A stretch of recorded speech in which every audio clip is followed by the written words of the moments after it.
When you talk about this mindset and kind of understanding not just skateboarding, but life, and it's obviously it takes years to get to this point because you're very wise in the things you say, and we don't hear a lot of these types of things. Most of the time we're just ranting and raving, but this is, if anybody is watching this, there's a lot to learn from this as well, to unpack from you. This is like one of the most iconic movies, and it was way before video parts, and it's like a full-blown movie, The Search for the Animal Chin. Yeah.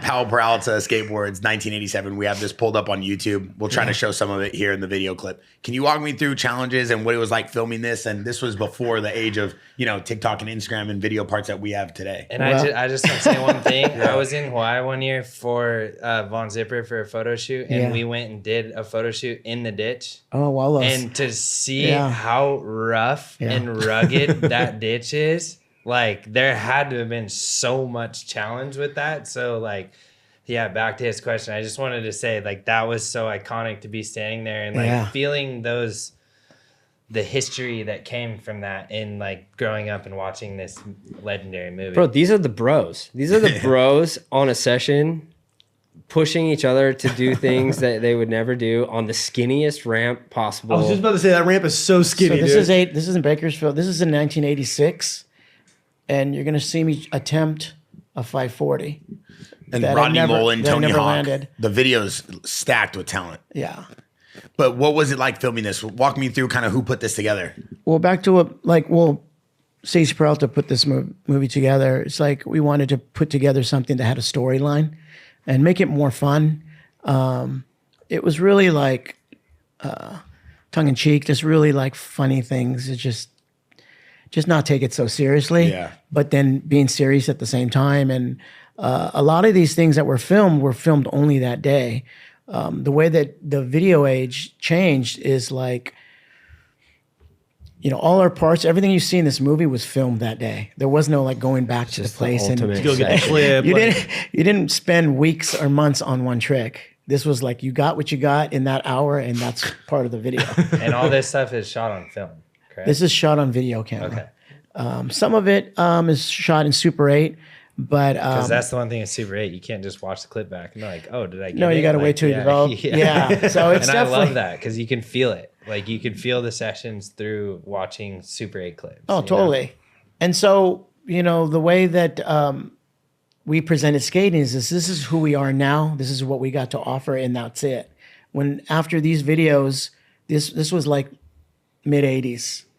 When we got into the 90s, when it took a dive, the video camera was getting smaller and smaller and totally compact, where you could actually spend a whole day filming one trick. If you didn't get it, you know, you come back the next day or whatever, spend a week or something. And that's how video parts were put together. There's no way that Stacey would have the patience to film a video in the 90s. I mean, back here, we would get in arguments with him and just be like, you know, I want to do it better. Oh, we got the shot. I'm like, yeah, but I know I feel I can do it better. Oh, no, we got the shot. So it's like, you know what I mean? It's a little wanted content, but he also wanted to keep it moving. Yeah. Keep it moving. I mean, this is a 1 hour long video. This is like a full blown, like. Well, this was filmed over a whole year. And then we ended up in Hawaii. And like back to the ditch, Tony Hawk fell and scraped his leg, and he got staph infection from that same ditch. Really? It was a sewage. Dirty. Yeah. It was a sewage. Yeah, the sewage, yeah. So any of us could have, see, I'm trying a 540 right here. Did you ever land that? I didn't land that until 3 years later. Okay. 3 years later. 3 years later, because I kind of gave up on the 540, and it wasn't until like 1989 I toured in New Zealand with Mike McGill, and I perfected the 540 in a demo. So I was just at the right time, right place. And that's when I was born. You know? And it was like... That's crazy. It's always like... You always have these moments of like, okay, you know what? This is it. This is the time. I'm going to do it now. Yeah. You know, so it's really good to really like see where your head's at and you know, maybe give up. Live to fight another day. There's been times where I've done stuff with moto or mountain bike. Like I really want to jump this thing, but not today. Yeah. You know, I'm just not there yet. And back to what Sheckler was saying, preparing yourself. And the more preparation that you have with anything that you do, the more relaxed you are while you're doing it instead of like stressing out, like, am I going to get hurt? You know, so people like notice my style and how I do things. They don't see they see the outside, like the finished thing, but they don't see how many times I bailed to try to get to that next level. Yep. And so there's a lot of times where I'd fall, bail until I felt it was perfect. And then when I landed it, it was perfect. Yep. But there's other skaters like, I just want to nail it, Yeah. you know? And so when they land, they're all sketchy. They're dragging their hand.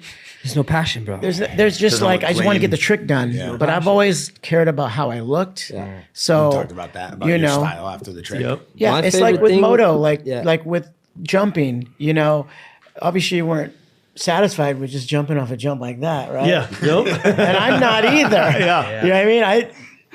To this day, I'm like, Bear would take it. I'm 61 years old, but I still want to whip my bike. Yep. Yeah. And every time I go out, I'm trying it a little bit each time. A little bit more. Because I know if it doesn't go well, it's going to be bad. It's gonna hurt. Yeah. So I baby step everything. Can